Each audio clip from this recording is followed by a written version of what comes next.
First class cabin, Flight 207, Atlanta to San Francisco.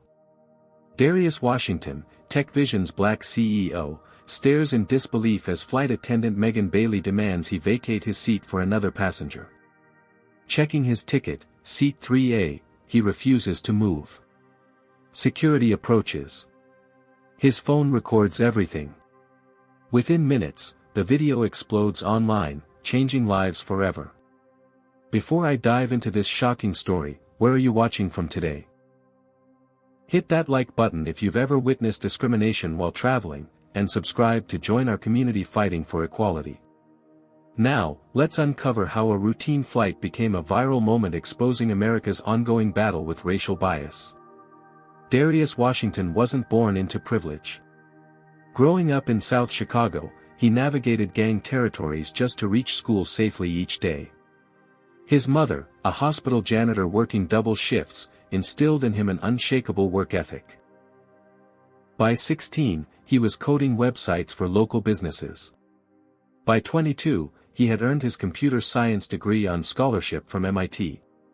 TechVision Enterprises began in Darius's studio apartment with nothing but a laptop and determination. 12 years later, his revolutionary artificial intelligence company was valued at $1.2 billion. Despite this success, Darius never forgot his roots, establishing coding programs in underserved communities across the country. The San Francisco trip carried enormous stakes. TechVision was poised to acquire CloudMatrix, a smaller tech company specializing in quantum computing security, for $300 million. This acquisition would position TechVision as a frontrunner in the race for quantum encryption technology. The meeting, scheduled for 3 p.m. that day, required Darius's physical presence to finalize the details. Despite his corporate success, air travel remained a minefield of microaggressions for Darius. Even with his premium status and first-class tickets, gate agents routinely asked him multiple times to confirm his boarding group. Flight attendants checked his ticket more thoroughly than they did for white passengers. Once, he was asked if he was sure he was in the right line while queuing for first-class boarding. This particular morning at Hartsfield-Jackson Atlanta International Airport proved no different. The TSA agent pulled him aside for a random security check, despite his pre-check status. At the first-class check-in counter, the agent glanced repeatedly between Darius and his ID, as if struggling to believe they matched, despite his perfectly tailored Tom Ford suit and Ferragamo briefcase. "Business trip, sir?" the agent asked with thinly veiled surprise. "Yes," Darius replied simply, having learned that elaborating often only invited more skepticism. Boarding began, and Darius took his place in the first-class line. The gate agent's eyebrows raised slightly when checking his boarding pass, a momentary hesitation that spoke volumes. "Have a good flight, Mr. Washington," she said, her tone suggesting she'd made a mental note about him. Once on board, Darius navigated to seat 3A, a window seat in the third row of first class. He stowed his briefcase, settled in, and immediately pulled out his tablet to review acquisition documents. The cabin gradually filled with predominantly white passengers in business attire, many already networking with each other. Darius felt the familiar weight of being the only one, a sensation that, despite his success, never fully disappeared. His phone rang. It was his wife, Jasmine Washington, a pediatric surgeon whose schedule was often as demanding as his own. "Hey, honey," he answered, voice softening. "How's Zara doing with her science project?" "She's presenting it today," Jasmine replied. "She's nervous you won't be back in time to hear about it. Tell her I promised to video call tonight, no matter how late the meeting runs," Darius said, feeling the familiar pang of parental guilt that accompanied business travel. Their daughter, Zara, at 12 years old, was already showing signs of inheriting both parents' intellect and determination. "Will do. Knock 'em dead in San Francisco," Jasmine said. "Love you. Love you too." As Darius ended the call, he noticed several passengers glancing his way. Some quickly averted their eyes when caught, while others stared with unconcealed curiosity. He'd grown accustomed to this, the silent questioning of his presence in premium spaces. He returned to his documents, preparing himself mentally for both the upcoming business negotiation and the 5-hour flight in a cabin where he stood out by default. Little did he know that standing out would soon be the least of his concerns. The pre-flight routine continued around Darius as he reviewed his presentation. Flight attendants moved through the cabin offering champagne and orange juice while passengers settled into their seats. The calm before takeoff was shattered when a voice spoke directly above him. "Excuse me, I believe you're in my seat." Darius looked up to see a white man in his late 30s, dressed in a navy suit with a red power tie. The man's expression conveyed absolute certainty, despite the fact that Darius had thoroughly checked his boarding pass when sitting down. "I'm sorry, this is 3A, Darius replied calmly, reaching for his boarding pass. "That's what my ticket says." The man, who would later be identified as Bradley Thompson, an executive at Rival Tech, one of TechVision's direct competitors, scoffed lightly. "There must be some confusion. I always book 3A when flying this route." Darius simply held up his boarding pass. "No confusion. 3A is my assigned seat." Bradley's expression tightened. Instead of checking his own ticket, he signaled to flight attendant Megan Bailey, who approached with a practiced smile that faltered slightly when she glanced between the two men. "Is there a problem here?" she asked, directing the question primarily at Bradley. "Yes, there seems to be a mix-up with the seating," Bradley said smoothly. "I should be in 3A." Megan turned to Darius, her tone shifting subtly. "Sir, could I see your boarding pass?" Darius handed it over, maintaining his composure despite the familiar sinking feeling in his stomach. He'd been here before, having his right to occupy space questioned, being presumed wrong until proven right.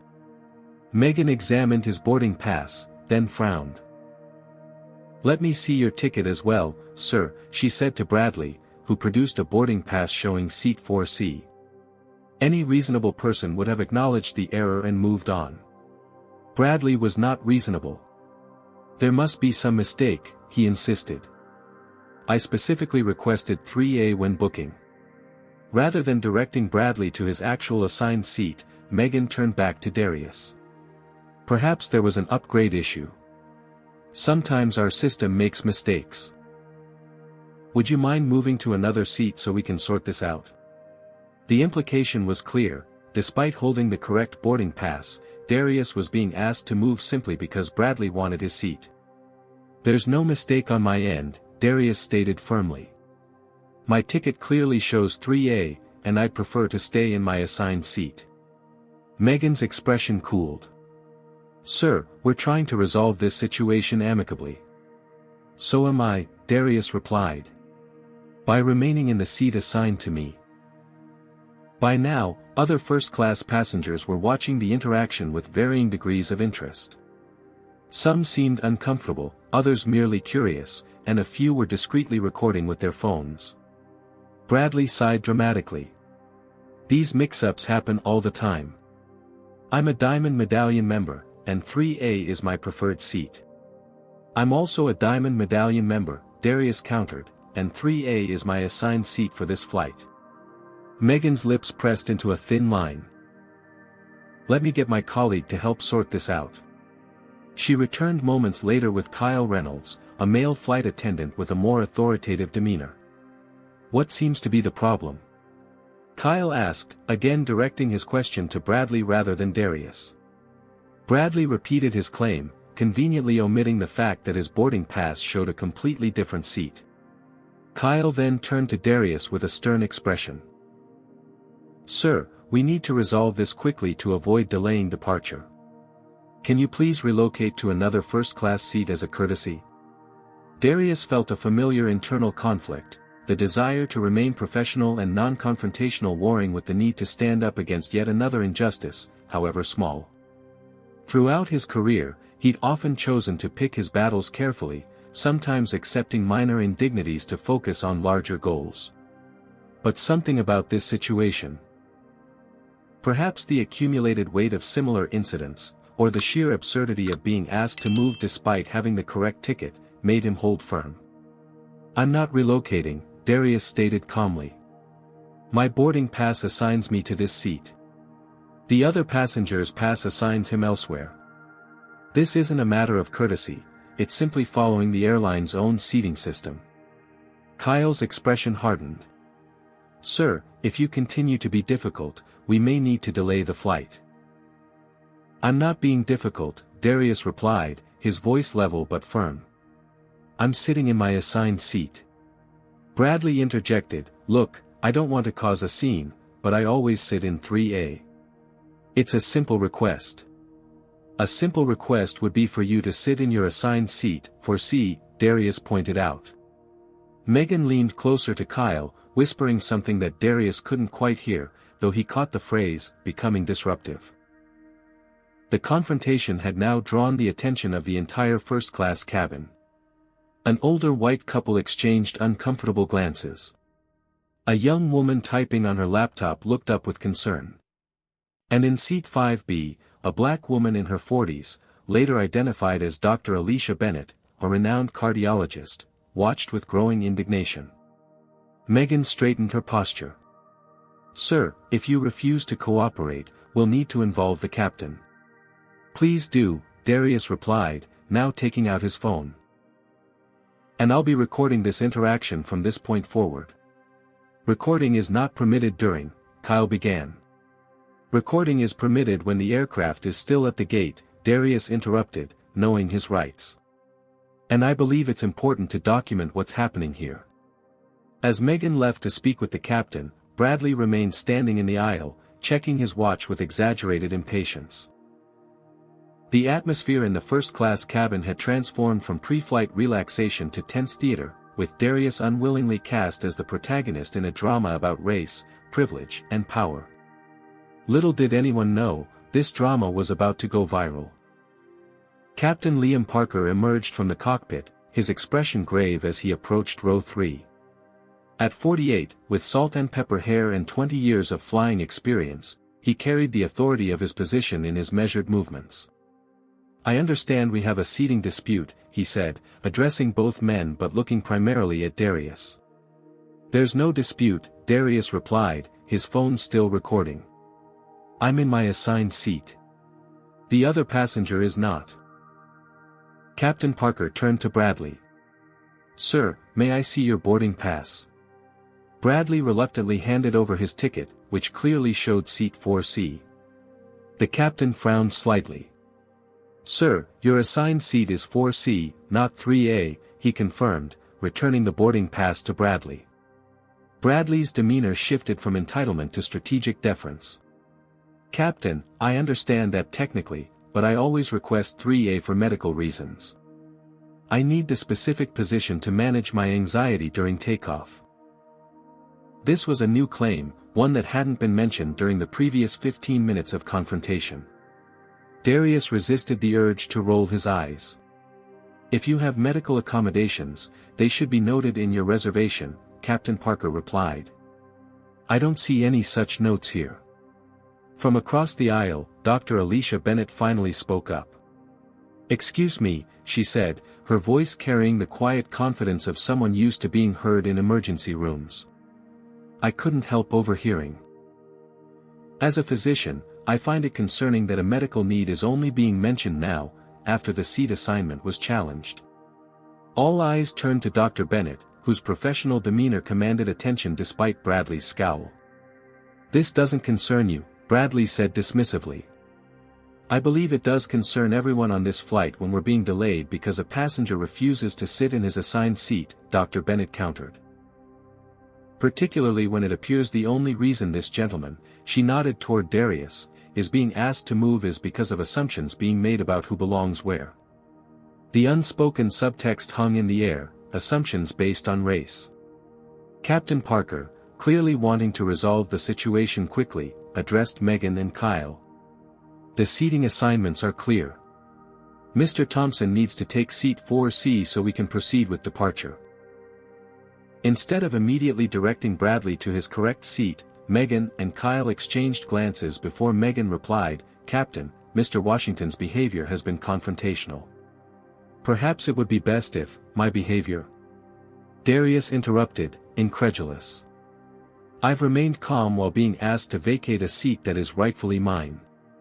You're recording us without consent, Kyle countered. I informed you I was recording, and it's legal to do so while we're at the gate, Darius replied. And I'm doing so precisely because of how this situation is being handled. Captain Parker raised a hand. Let's all take a step back. Mr. Washington is in his assigned seat and has the right to remain there. Mr. Thompson needs to take his assigned seat in 4C. Bradley, realizing he was losing ground, changed tactics. This is ridiculous. I'm a loyal customer who spends thousands with this airline annually. I'll be speaking to customer service about this treatment. While this exchange was happening, Darius noticed Megan speaking quietly into her handheld phone. Minutes later, 2 airline security officers appeared at the entrance of the first-class cabin. You called security?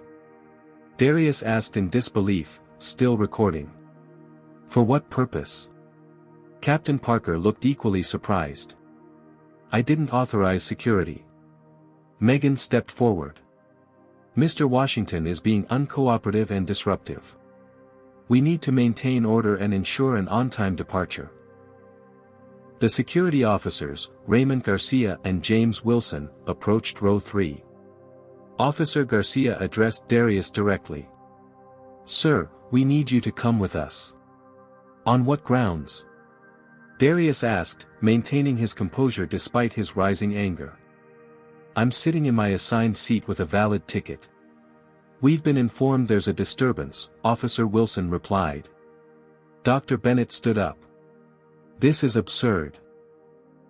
The only disturbance is the airline staff refusing to acknowledge that this man has the right to his assigned seat. Another passenger, a middle-aged white woman in 2D, spoke up hesitantly. She's right. I've been watching the whole thing. He's just sitting in his seat. Despite these interventions, the security officers remained focused on Darius. Sir, please gather your belongings and come with us. We can discuss this in the terminal. Darius, still recording, pulled out his business card and handed it to Officer Garcia. I'm Darius Washington, CEO of TechVision Enterprises. I'm traveling to San Francisco for a major business meeting. I have done nothing wrong, and I am being removed from this flight solely because another passenger wanted my seat and your staff chose to believe him over me despite clear evidence. Officer Garcia hesitated, glancing at the business card, then at Captain Parker. The captain looked increasingly uncomfortable with the situation. Everyone, please. Let's resolve this calmly, Captain Parker attempted. But it was too late for calm resolution. As if sensing they might be on the wrong side of this situation, Officer Wilson reached for Darius's arm. Sir, you need to come with us now. Do not touch me, Darius stated firmly. I am complying, but I want it on record that I am being removed despite having a valid ticket for this seat. Dar. Bennett called out, everyone who thinks this is wrong should be recording this. This is what discrimination looks like in 2025. Several passengers, moved by her words, pulled out their phones and began filming as Darius was escorted from his rightful seat. As he gathered his briefcase, Darius made a quick call. Trevor, it's Darius. I'm being removed from my flight despite having the correct seat assignment. I need legal counsel immediately. Trevor Hayes, TechVision's chief legal officer, responded with immediate concern. Where are you? What airline? I'm sending you the recording now, Darius replied as he was led down the aisle toward the exit. The last thing Darius saw before leaving the aircraft was Bradley Thompson sliding comfortably into seat 3A, a satisfied expression on his face as he deliberately avoided eye contact with Dr. Bennett and the other passengers who had spoken up. What none of them realized was that this incident was about to explode far beyond the confines of Flight 207.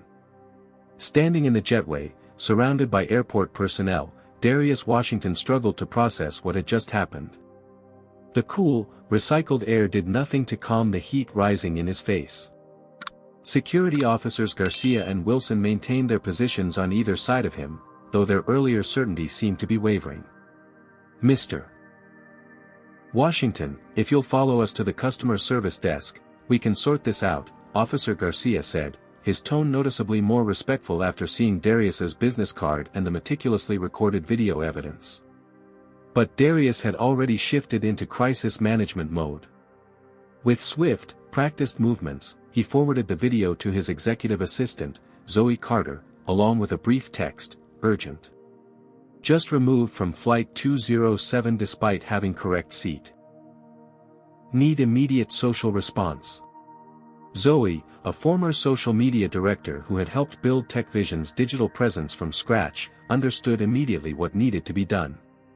Within 60 seconds, the unedited video was uploading to TechVision's official accounts across Twitter, Instagram, TikTok, and LinkedIn with the caption, "Our CEO Darius Washington was just removed from his correctly assigned first-class seat to accommodate another passenger." The video speaks for itself. #flying while black, inside the plane, the atmosphere had transformed. Dr. Alicia Bennett had moved to seat 3B, right next to where Bradley Thompson now sat in Darius's former seat, and was openly filming the aftermath. For the record, she stated clearly for her video, a black executive was just removed from his assigned seat 3A despite having the correct ticket, while this white passenger who presented a ticket for seat 4C was allowed to stay in the seat he wanted. Bradley shifted uncomfortably. "You don't understand the situation." "I observed the entire interaction," Dr. Bennett replied coolly. "Everyone here did." Captain Parker, meanwhile, received an urgent call from the cockpit. The co-pilot's voice was tense. "Captain, you need to return immediately. We're getting calls from headquarters." In the terminal, Darius watched as his phone began lighting up with notifications. The video was spreading with astonishing speed. Within 3 minutes of posting, it had already accumulated over 50,000 views across platforms. The hashtag flying while black was trending, accompanied by hashtag boycott airline and hashtag Darius Washington. A notification from Zoe popped up, video at 100K views and climbing. Major news outlets requesting comment. Legal team activated. Meanwhile, Bradley Thompson was experiencing a different kind of revelation. A flight attendant had whispered something in his ear that caused all color to drain from his face. He quickly pulled out his phone, ignoring the announcement to put devices in airplane mode, and frantically searched for something. What he found made him sink lower in his stolen seat, dozens of news articles about Darius Washington, complete with photos of the tech CEO whose seat he had just claimed. Articles describing TechVision's revolutionary AI advancements. Forbes profiles outlining Washington's journey from South Chicago to becoming one of the most respected CEOs in Silicon Valley. Even worse, he found connections between TechVision and his own company, Rival Tech, specifically, rumors of TechVision's planned acquisition of Cloudmatrix, a potential game-changer in the industry that would put Rival Tech at a significant disadvantage. Bradley Thompson hadn't just inconvenienced a random black passenger. He had targeted the CEO of a billion-dollar company on his way to close a major deal, a deal that would directly impact Bradley's own company's future. Back in the terminal, airline executives were scrambling. The video had reached the desk of CEO Nathan Roberts within 4 minutes of being posted, along with real-time analytics showing the company's stock price beginning to dip as hashtag boycott airline gained traction. Roberts immediately picked up the phone. "Get me Darius Washington on the line right now. And prepare the private jet. Have you ever witnessed discrimination that made your blood boil? Comment number 1 if you believe Darius was right to stand his ground, or number 2 if you think he should have just moved to keep the peace. Has racial bias ever affected your travel experience?" The airline's response came swiftly, but was it swift enough to contain the damage? Like this video if you're appalled by how quickly staff called security instead of checking tickets properly, and subscribe to follow this story as it unfolds. Could Bradley Thompson's actions have been more than just entitlement? Let's see what happened in those crucial moments after the video went viral. Exactly 6 minutes after Darius Washington had been escorted off Flight 207, the airline's entire damage control mechanism had kicked into high gear. An emergency notification flashed across the tablets of every crew member: immediate crew suspension, Flight 207, await further instructions. In the cockpit, Captain Parker stared at his screen in disbelief. In his 20 years with the airline, he had never seen such swift disciplinary action. The message continued. All Flight 207 crew members involved in the removal of passenger Darius Washington are suspended effective immediately pending investigation. Replacement crew en route. Maintain position at gate. Outside in the terminal, Darius was surrounded by a rapidly growing entourage. 2 airline vice presidents had literally run through the concourse to reach him, arriving breathless and perspiring through their expensive suits. Mr. Washington, panted Senior VP of Customer Experience, Julia Winters, we cannot begin to express our profound apologies for this inexcusable incident. Profound apologies don't get me to my meeting in San Francisco, Darius replied evenly, checking his watch. The Cloud Matrix acquisition discussions were scheduled to begin in 4 hours, and he was still standing in the Atlanta airport while his seat on the plane was occupied by a competitor. We've already arranged alternative transportation, said VP of Operations, Thomas Bryant, gesturing toward a tablet showing details of a private jet being prepared. Our Gulfstream G650 is being fueled as we speak. You'll reach San Francisco ahead of your original schedule. Meanwhile, back on Flight 207, another drama was unfolding. 2 new flight attendants had boarded, accompanied by the airline's head of security, Vincent Russo. They proceeded directly to seat 3A. Mr.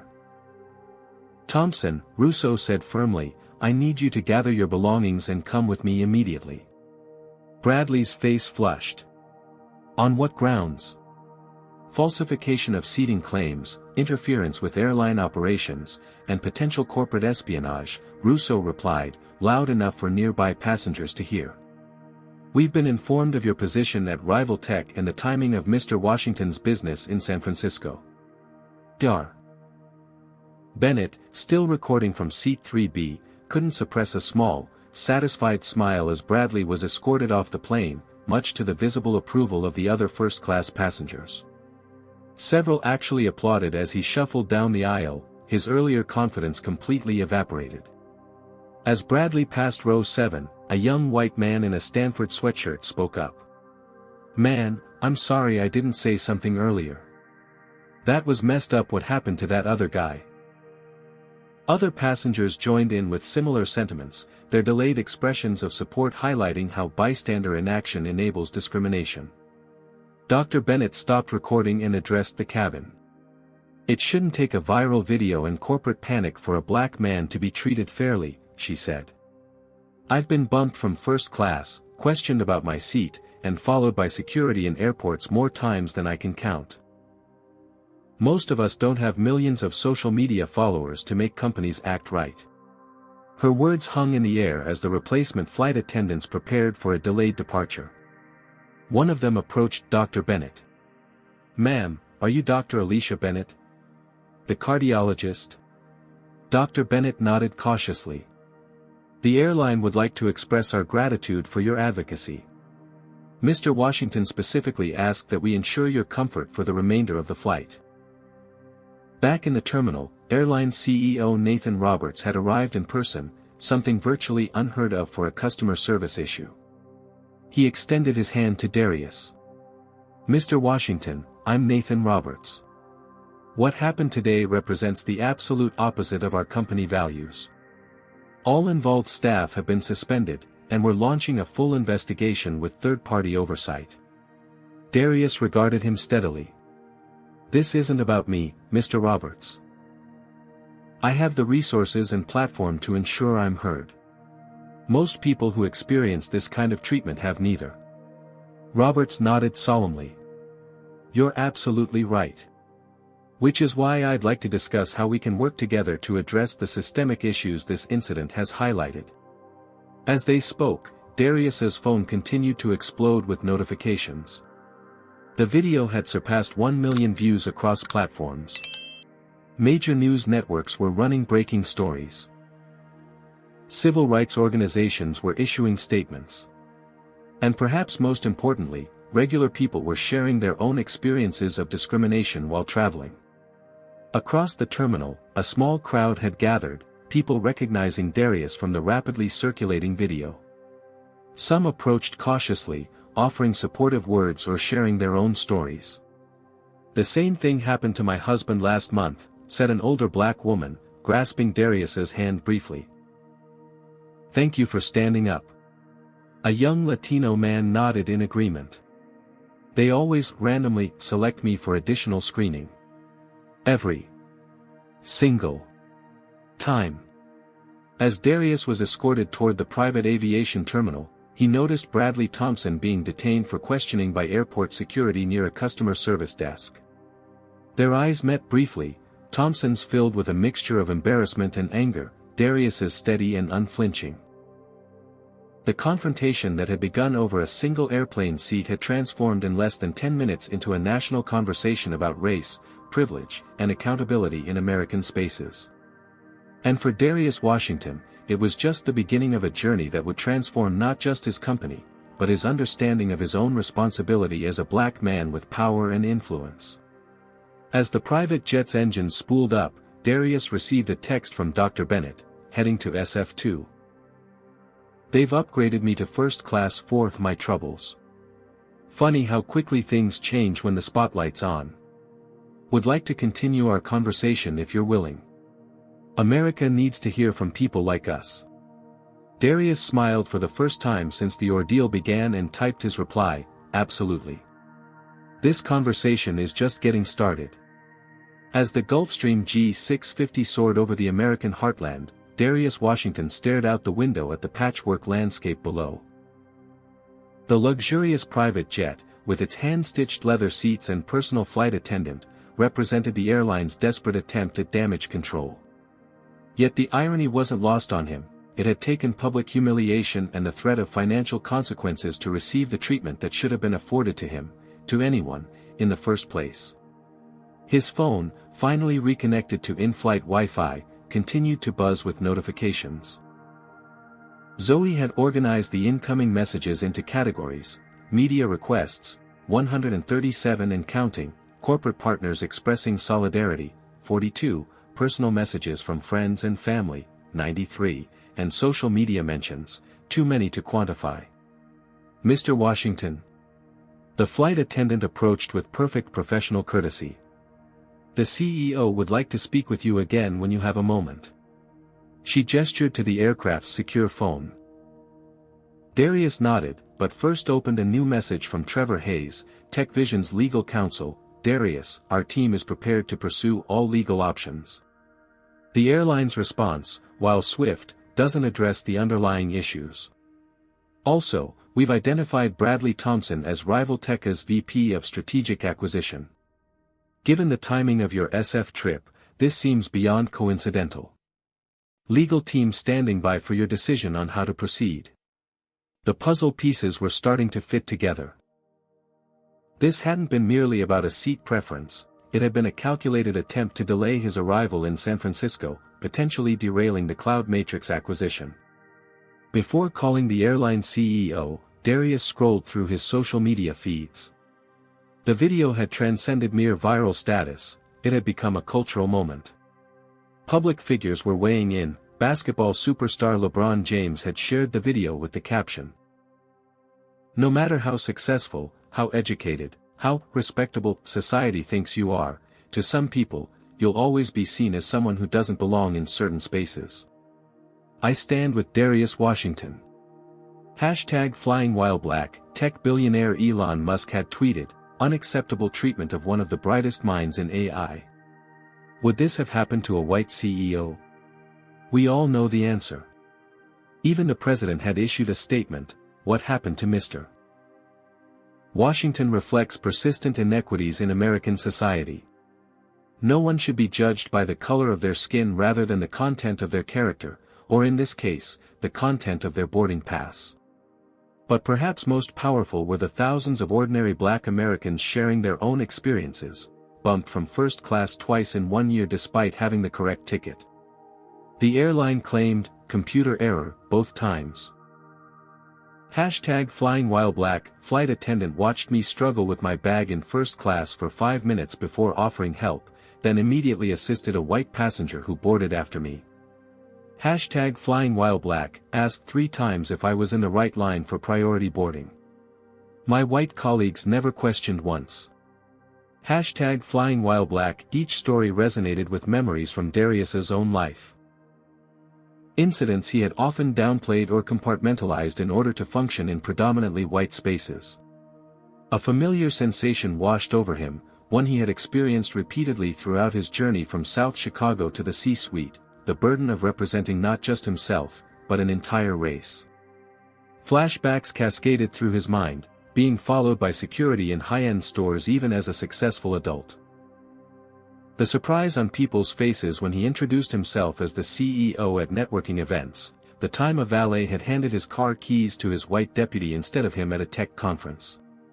His phone rang, interrupting his thoughts. It was Jasmine. Zara saw the video at school, she said without preamble.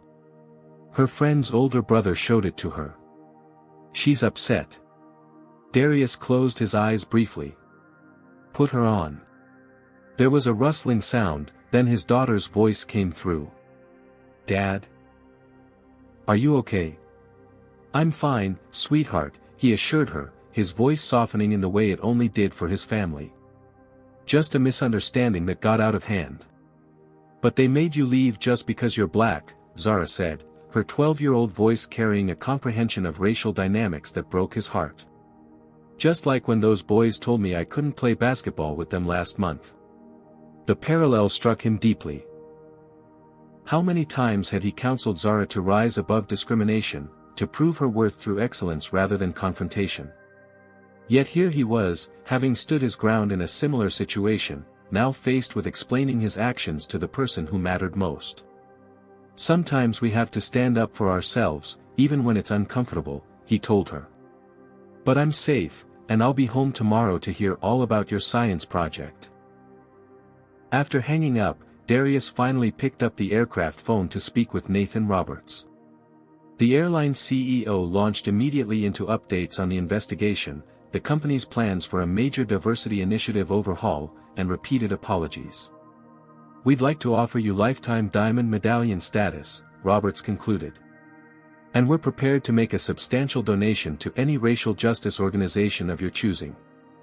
Darius listened silently, then replied, Mr. Roberts, I appreciate the gesture, but this incident reflects systemic issues that extend far beyond your airline. What happened to me happens to black travelers every day, without cameras rolling or viral videos to prompt corporate action. He continued, instead of lifetime status for me, implement mandatory anti-bias training for all customer-facing staff. Review your policies for handling seating disputes.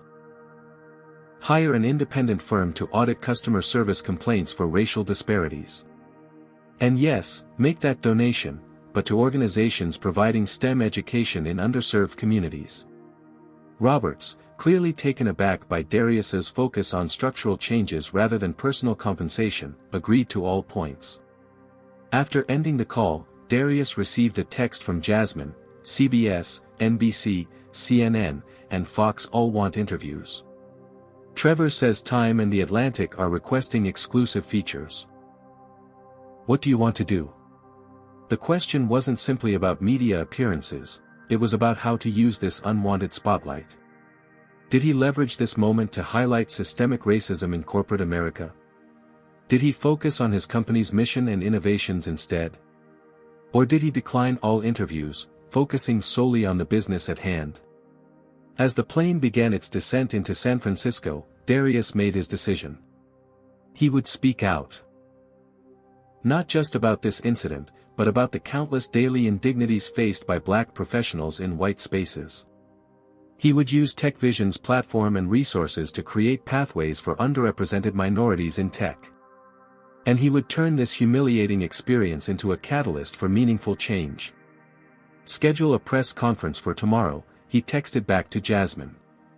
But first, I have an acquisition to complete. The jet touched down at San Francisco International Airport, where another surprise awaited.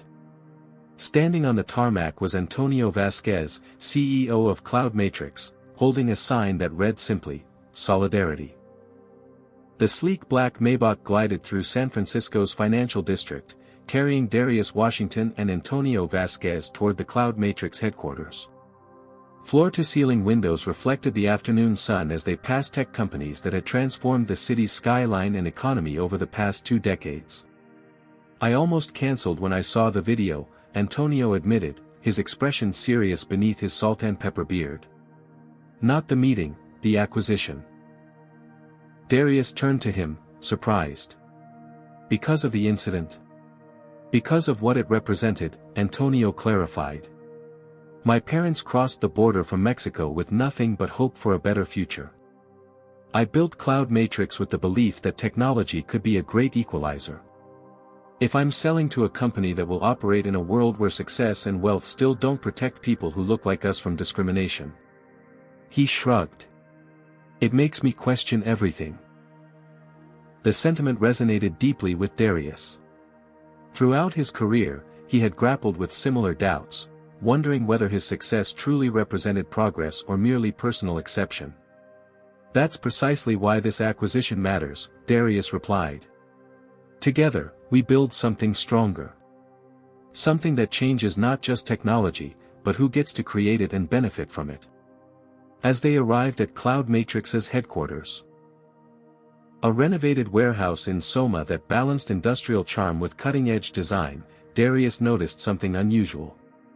The normally discreet security staff were positioned more visibly than standard protocol would suggest. We've received some attention since this morning, Antonio explained, noting Darius's observation. Several news vans are parked around the block, and we've had to filter calls from reporters claiming to be investors. Inside, the Cloud Matrix executive team awaited in the glass-walled conference room. Darius recognized them from previous video calls, Chief Technology Officer Maya Patel, Chief Financial Officer William Chen, and Chief Operating Officer Derek Sanderson. Their expressions reflected a mixture of professional composure and personal concern. Before we begin, Maya said as they settled around the table, we want to express our support, Darius. What happened was inexcusable. Derek nodded in agreement. My son showed me the video this morning. He's 16, and it led to a long conversation about how little has changed since I entered corporate America 30 years ago. Darius appreciated their solidarity but was conscious of the ticking clock. Despite the private jet's speed, the incident had delayed him by nearly an hour. Thank you all. Truly.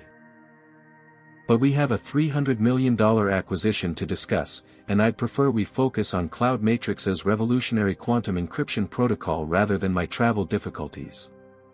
William Chen, the typically reserved CFO, spoke up.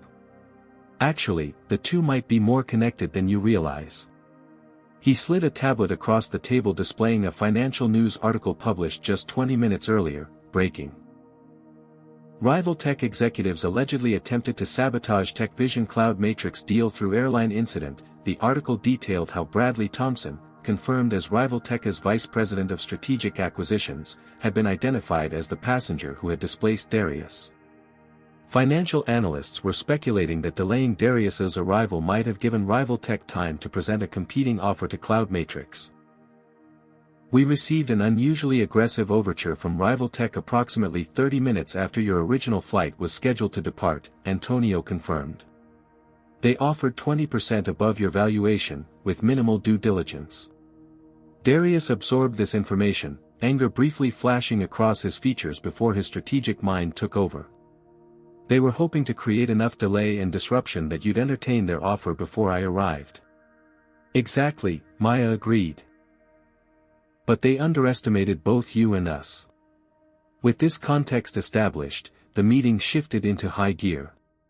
For the next 3 hours, the executives delved into the details of the acquisition, valuation models, integration timelines, retention strategies for key cloud matrix personnel, and technology roadmaps that would position the combined entity at the forefront of quantum-secured artificial intelligence.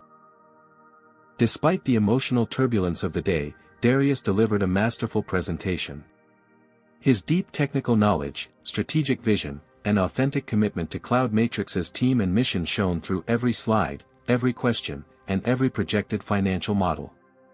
"Your resilience today speaks volumes," Antonio remarked during a brief break. "Most people would be too shaken to function after what you experienced." Darius's expression turned contemplative. "When you're Black in America, you develop a particular kind of resilience. You learn to compartmentalize, to excel despite disruptions and distractions. I've been preparing for this meeting for months. I wasn't going to let Bradley Thompson or airline discrimination derail it." As the sky outside darkened and the city lights began to twinkle, the meeting reached its conclusion. William Chin and Trevor Hayes, who had joined remotely, finalized the terms. $310 million, with substantial equity incentives for Cloud Matrix's founding team and guaranteed investment in their San Francisco operations.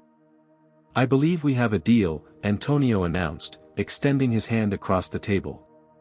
As they shook hands, Darius felt a complex mix of emotions.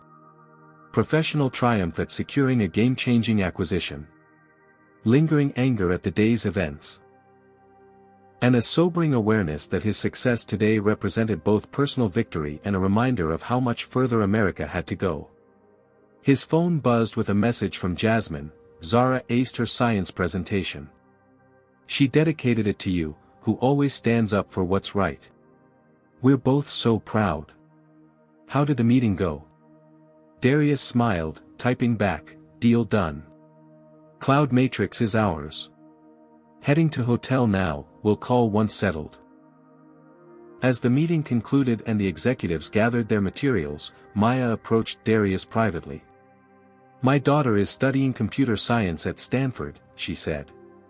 "She's often the only woman of color in her classes. When she saw what happened to you today, she called me crying, not from sadness, but from recognition. Seeing someone like you refuse to be displaced gave her strength." Darius nodded, the weight of representation settling once again on his shoulders. "Not as a burden this time, but as purpose. Tell her to reach out when she graduates," he replied.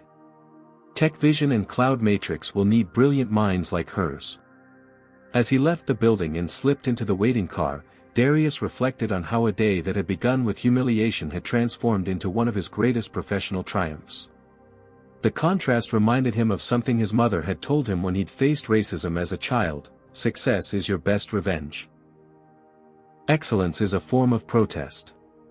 Today, he had embodied both.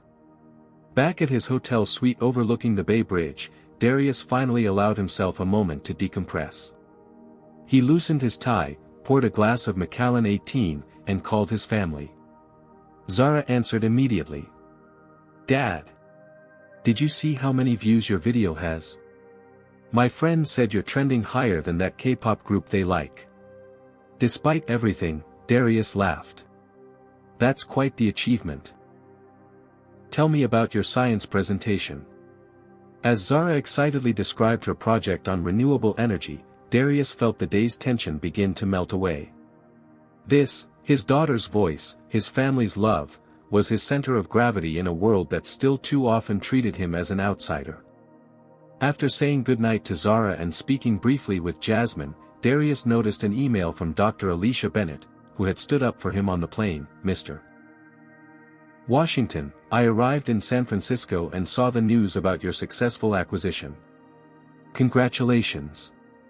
While I'm glad to see your professional success despite today's obstacles, I believe we have an opportunity, perhaps even a responsibility, to ensure this incident leads to meaningful change rather than just corporate damage control. I've spent my career as often the only Black woman in cardiology conferences, hospital boardrooms, and first-class cabins. Like you, I've learned to navigate these spaces without losing myself. But our individual success isn't enough. Would you be willing to meet while we're both in San Francisco? I have some ideas about how we might transform this moment into movement. Respectfully, Dr. Alicia Bennett. Darius read the email twice, then began to type his response. The day's events had reminded him that no matter how high he climbed, how much wealth he accumulated, or how many technological breakthroughs his company achieved, he remained connected to a larger struggle for dignity and equality. Perhaps that connection wasn't a limitation but a source of purpose, one that extended beyond business success to the deeper question of what that success was for. 3 days later, Darius Washington strode through Hartsfield-Jackson Atlanta International Airport with a noticeably different experience than his departure. The same corridors that had held subtle indignities days before now parted before him like the Red Sea. Gate agents who might have previously regarded him with suspicion now straightened their postures with recognition in their eyes. The transformation was both vindicating and discomforting. A reminder that respect should be a universal right, not a response to viral fame or public relations crises. "Mr. Washington, welcome back," the first-class lounge attendant greeted him, her smile carrying a hint of nervousness. "We've prepared a private room for you, if you'd prefer." "That won't be necessary," Darius replied. "But thank you." As he settled into a comfortable chair, he reflected on the whirlwind 3 days in San Francisco. The Cloud Matrix acquisition had been finalized with remarkable efficiency, accelerated partly by the public attention surrounding both companies. The integration teams were already mapping out technology transfer protocols and organizational structures. But it was his dinner with Dr. Alicia Bennett that had left the most profound impact.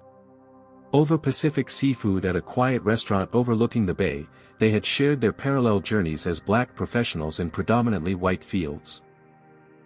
"The burden of representation is exhausting," Dr. Bennett had confided. "Being exceptional just to be treated as equal. Knowing any mistake will be attributed not to you as an individual, but to your entire race." Darius had nodded, recognizing the familiar weight. And the constant calculation, which battles to fight, which to let go. Wondering if speaking up makes you the angry black person, or if staying silent makes you complicit in your own marginalization. Their conversation had expanded beyond personal experiences to strategies for systemic change. Dr. Bennett, who served on several hospital boards, had developed concrete approaches for addressing bias in medical settings.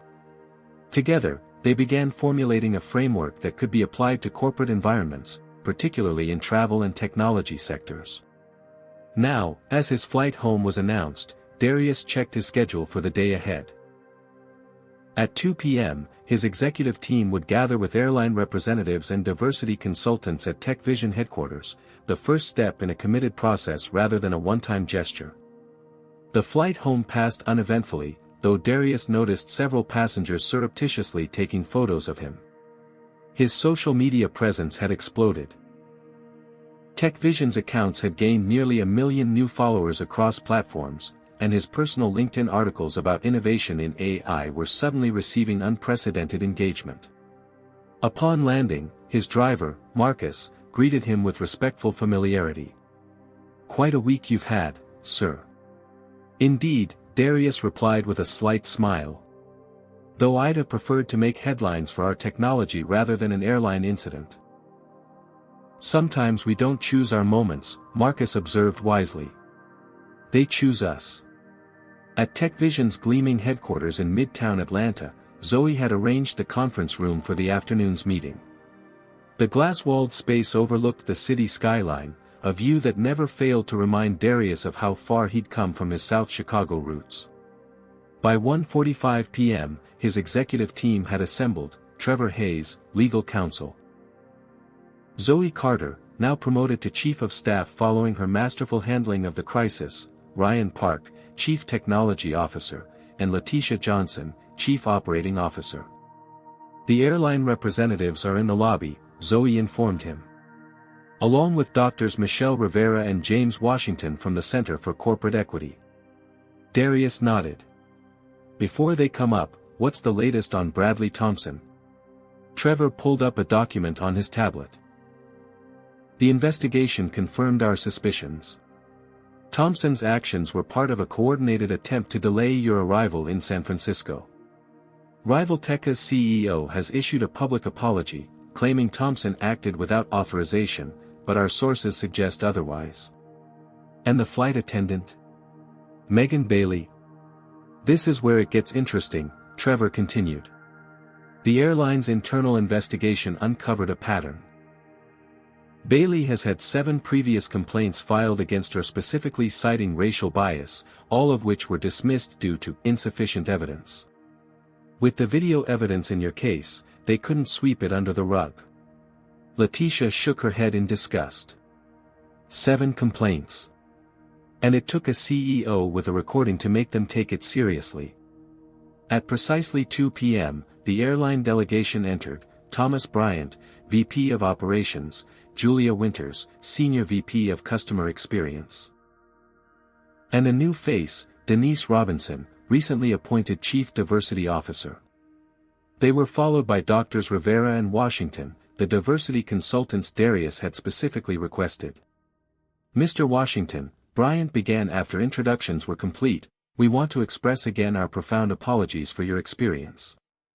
We've come prepared to discuss comprehensive changes to our training protocols, customer dispute resolution procedures, and accountability systems. What followed was 3 hours of substantive discussion, not merely performative apologies, but detailed plans for structural change. The airline representatives presented their preliminary findings, data showing disparities in how customer disputes were resolved based on race, gaps in training around unconscious bias, and insufficient accountability mechanisms for addressing discriminatory behavior. This isn't just about your experience, Denise Robinson acknowledged. Your incident brought to light systemic issues affecting countless passengers daily. Dr. Rivera, an organizational psychologist specializing in workplace equity, guided the conversation toward actionable solutions. Awareness training alone is insufficient, she emphasized. You need structural changes in how decisions are made, how complaints are handled, and how performance is evaluated. Throughout the meeting, Darius observed a transformation in the airline executive's approach. From damage control to genuine engagement with difficult truths. Whether this represented authentic commitment or sophisticated public relations was yet to be determined, but the concrete steps being proposed suggested potential for real change. As the meeting concluded, another development emerged. There's something else you should know, Julia Winters said, sliding a folder across the table. We've been contacted by Megan Bailey's attorney. She's requesting a private meeting with you before making any public statement. Darius raised an eyebrow. For what purpose?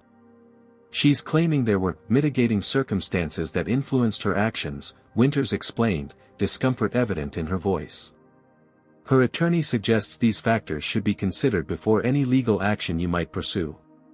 Trevor immediately interjected, any such meeting would need to be conducted with legal counsel present from all parties. Darius considered the request thoughtfully. The easiest path would be to refuse, to let the airline handle their former employee while he focused on moving forward. Yet something about closing the door to this conversation felt incomplete. Arrange the meeting, he decided. I want to hear what she has to say. After the airline representatives departed, Darius met briefly with his executive team to discuss the Cloud Matrix integration before heading home. The familiar drive to his Buckhead residence gave him time to process the day's developments. When he arrived, the house was filled with the aroma of Jasmine's signature jerk chicken, a recipe passed down from her Jamaican grandmother and reserved for special occasions. Celebrating the acquisition, he asked, embracing her in the kitchen. Celebrating you, she corrected, returning his embrace. For standing your ground, closing your deal, and coming home to us. Zara bounded down the stairs, tablet in hand. Dad! You've been invited to give the commencement address at Howard University. And Time magazine wants you for their cover. Darius laughed. Slow down, kiddo. One thing at a time. Later that evening, after Zara had gone to bed, Darius and Jasmine sat on their back porch overlooking the garden, glasses of wine in hand. I've been thinking, he said after a comfortable silence. About legacy. Jasmine turned to him, the soft outdoor lighting illuminating her thoughtful expression. The cloud matrix acquisition. Beyond that. When I was removed from that plane, I felt something I haven't felt in years: powerlessness. Despite everything I've built, in that moment, I was reduced to just another black body in a space someone decided I didn't belong in. He took a sip of wine before continuing. Then I saw how quickly things changed once my identity was discovered. The same airline that had security remove me suddenly offered private jets and lifetime status. The difference between dignity and humiliation was my net worth, my title.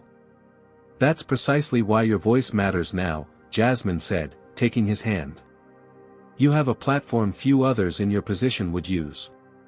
Darius nodded slowly. "The question is how to use it without becoming merely a momentary headline or a corporate diversity poster child. By making sure this moment creates lasting change, not just policies on paper, but shifts in who holds power and how they use it," Jasmine replied, her medical training evident in her precise diagnosis of the situation. As midnight approached, Darius received an email from Dr. Bennett. She had established a framework for a national coalition addressing discrimination in travel and public accommodations, with commitments from several major corporations and civil rights organizations. She was inviting him to serve as co-chair. The decision before him represented more than a professional commitment. It was a choice about what kind of leader, what kind of man, what kind of example he wanted to be, not just for Zara, but for all the young people who now looked to him as proof of what was possible. As he drafted his acceptance, Darius Washington understood that the true reckoning wasn't just for the airline, or Bradley Thompson, or even American society at large. It was also a personal reckoning with his own responsibility to convert privilege into progress, individual success into collective advancement. The journey that had begun in the first-class cabin of Flight 207 was far from over. In many ways, it was just beginning. 6 months after the incident that became known in corporate America simply as Flight 207, Darius Washington settled into Seat 3A on another first-class cabin, this time from Atlanta to Chicago. The experience couldn't have been more different.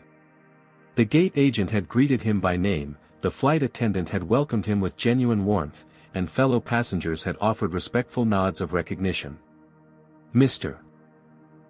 Washington, it's an honor to have you on board," said flight attendant Terrence Powell. "If there's anything you need during the flight, please don't hesitate to ask." Darius thanked him with a smile, noting the small pin on Terrence's uniform, a recently implemented symbol indicating completion of the airline's new comprehensive equity training program.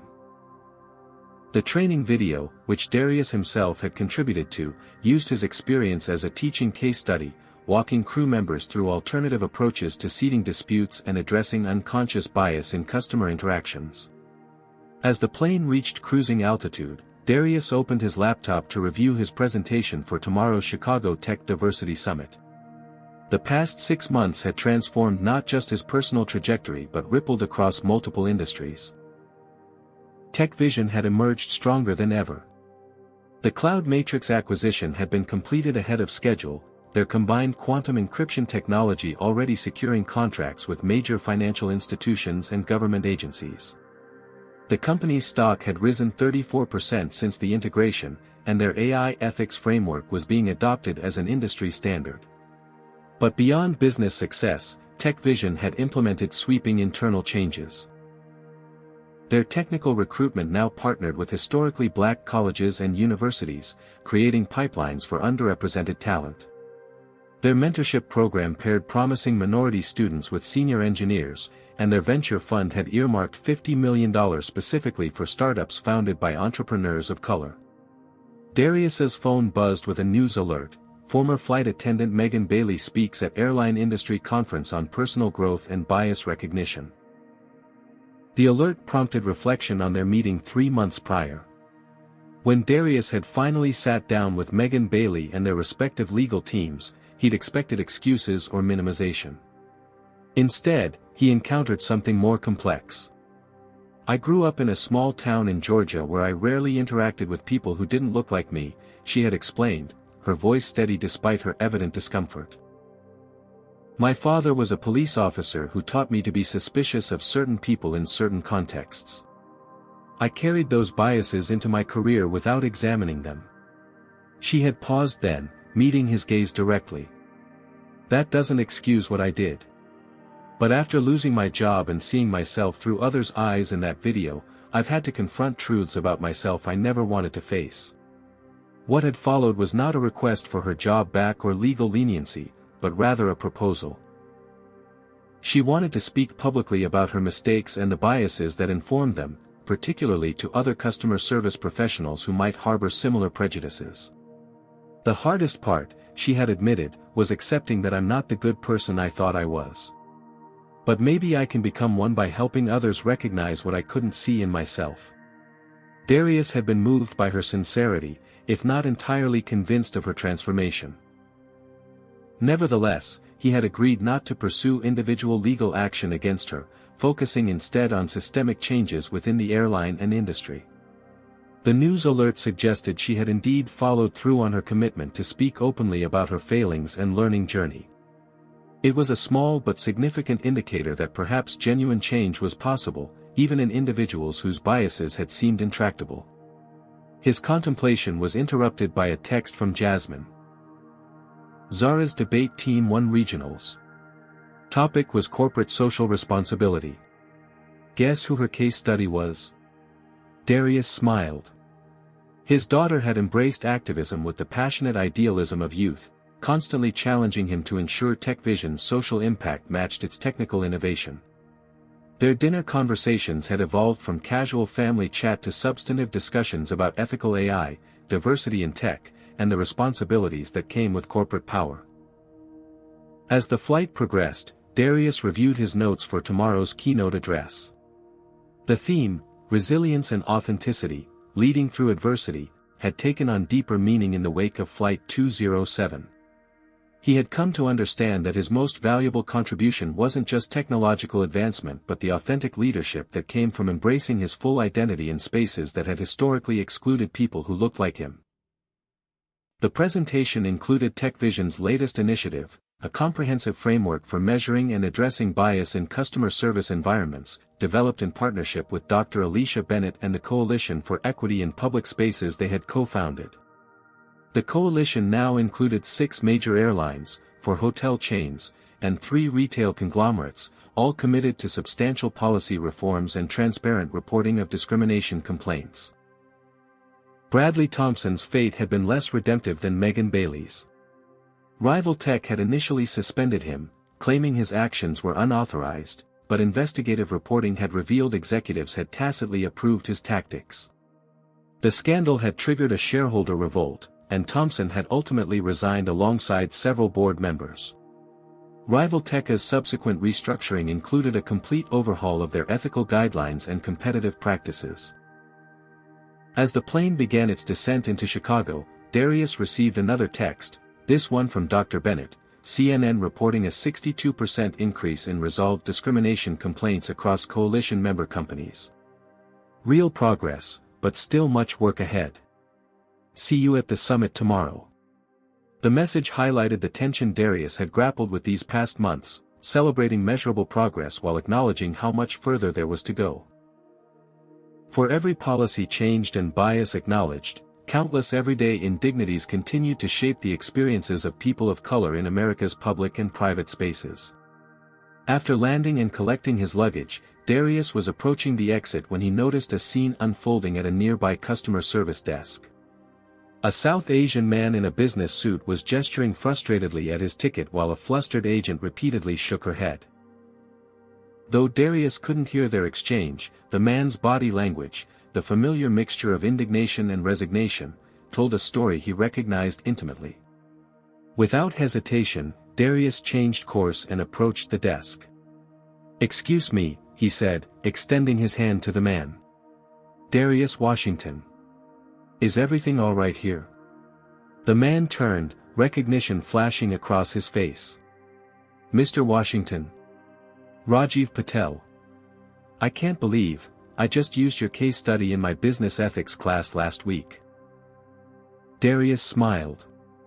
"Professor Patel, then. What seems to be the issue? They've downgraded my ticket without explanation, Patel explained. I booked business class months ago, but suddenly there's no record of my reservation. The agent, now realizing who she was speaking with, straightened immediately. Mr. Washington, Professor Patel, I assure you we're trying to resolve this. Let me call my supervisor. As the situation unfolded. Quickly resolved with Patel restored to his original booking plus compensation, Darius recognized the moment for what it was, the closing of a circle. 6 months ago, he had stood alone facing discrimination. Today, he could use his presence and platform to ensure someone else didn't have to. Later that evening, after checking into his hotel, Darius called home for their nightly family video chat. Zara eagerly recounted her debate victory while Jasmine beamed with pride. Dad, I used the quantum theory of justice you and I talked about, Zara explained excitedly.